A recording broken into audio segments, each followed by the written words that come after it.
Hello, beautiful people. Welcome to day 4 of our cholesterol series. So, we have taken a look at what cholesterol is, what causes it to rise, and how to balance it with healthy living. And so, today we are looking at some spices and herbs that you can take that will help you, it will support you to have good HDL. So, what are those herbs and spices? But before we delve into it, that is not to say that rely solely on these herbs and spices and then you'll be eating your junk food, you'll be eating your food that is filled with saturated fat, you will not be exercising, and you think that everything will work out. It doesn't work that way. So whilst you are doing this, you're also using these herbs and spices to support you to maintain a good HDL. So let's look at those herbs and spices. So the first leaf that we are going to talk about is bitter leaf. I know you all know what bitter leaf is. As the name sounds, it is very bitter, but studies have shown that bitter leaf is able to support the liver. So you can brew bitter leaf as tea, or you can use it in stew or in soup, depending on how you would want it. Well, I prefer to brew it as tea and then take it, although I know it's bitter, but immediately you take it, it leaves this sweet taste after just like some 5 minutes after taking it. But when it is in stew, I remember I ate some time ago and it was very bitter for me, but it is very good. So you can brew it as tea. Don't think so much about how bitter it is. Just take it as tea if it will work for you.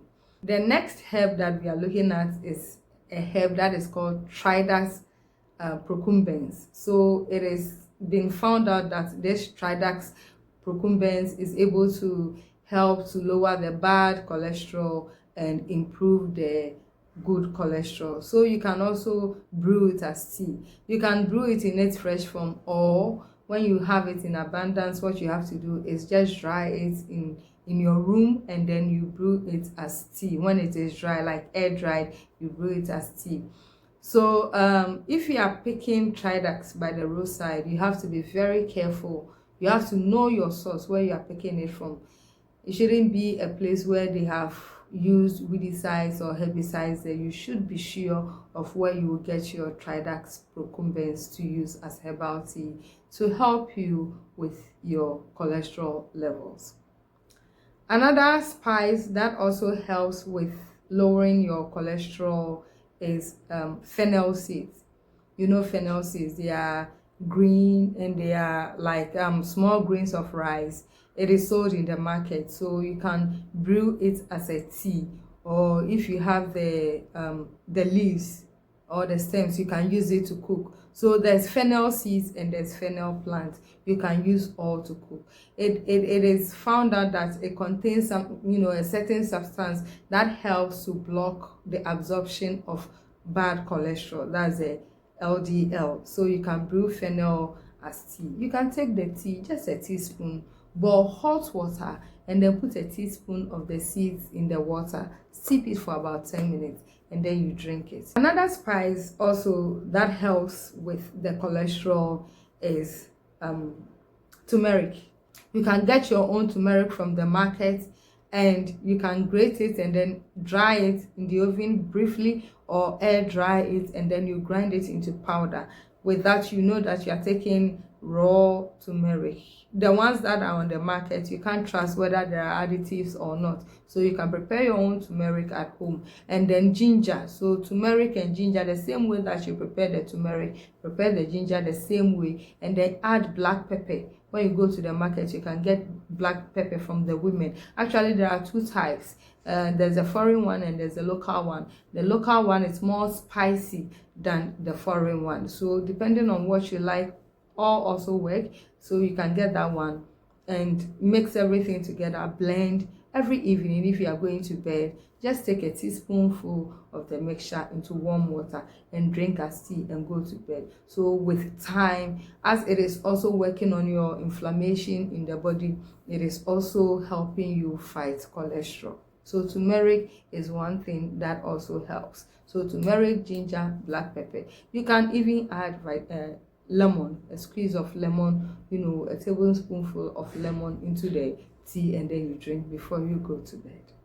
Ginger and garlic. Garlic also plays an important role in fighting bad cholesterol. So garlic, you can use it. Some people wake up and they chew garlic raw, but it's it's very strong and pungent. And when somebody chews raw garlic, you can, when the person is talking to you, you can sense the garlic, and at times it is not pleasant. So you can just, cut the garlic, put them on your food. If you are eating some rice meal, you can just cut the garlic and put it on the rice meal and eat. Or you can, garlic and ginger, you can chop them and then mix them with honey, and then you'll be taking a teaspoonful. So if you are going to bed in the evening, if you cannot take it raw, you can also dilute it with warm water and then you drink before going to bed. So garlic also plays an important role in fighting bad cholesterol.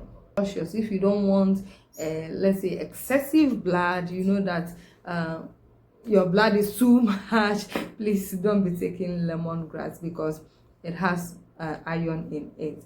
If you are also someone who has anemia, taking lemongrass also helps with iron. So lemongrass also helps to fight cholesterol. You can take it fresh or dried form. So when you harvest the lemongrass, just use scissors to cut them into bits and pieces, and then you can spread it out in an airy place in your room.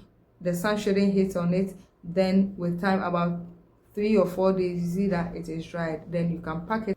Okay, so the final herb that I'll talk about, there are a lot, but the final one that I'll talk about is locally it's called awumbaguechi. So this plant, which is called stonebreaker, also helps with the kidney a lot. Remember, we spoke of the fact that cholesterol is made in the kidney, and the kidney produces its own cholesterol for the body to use. So if you also add the extra cholesterol from the food that we eat, you are making things double, the cholesterol level double in your system. So if that happens, the body will just take the good one, and you see that the bad one, the LDL, will be clogging in your arteries. And when that happens, it will narrow the space for the blood to flow through, and that can cause a lot of health issues.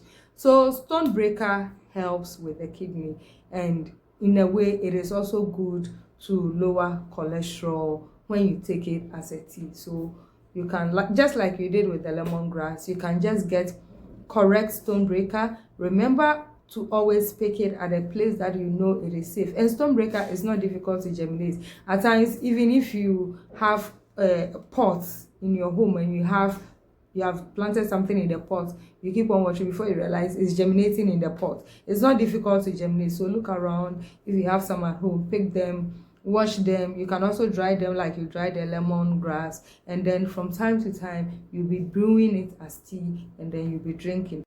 One thing that I want you to remember is that herbal teas are not like a way to completely combat cholesterol. No, they help. They are there to support.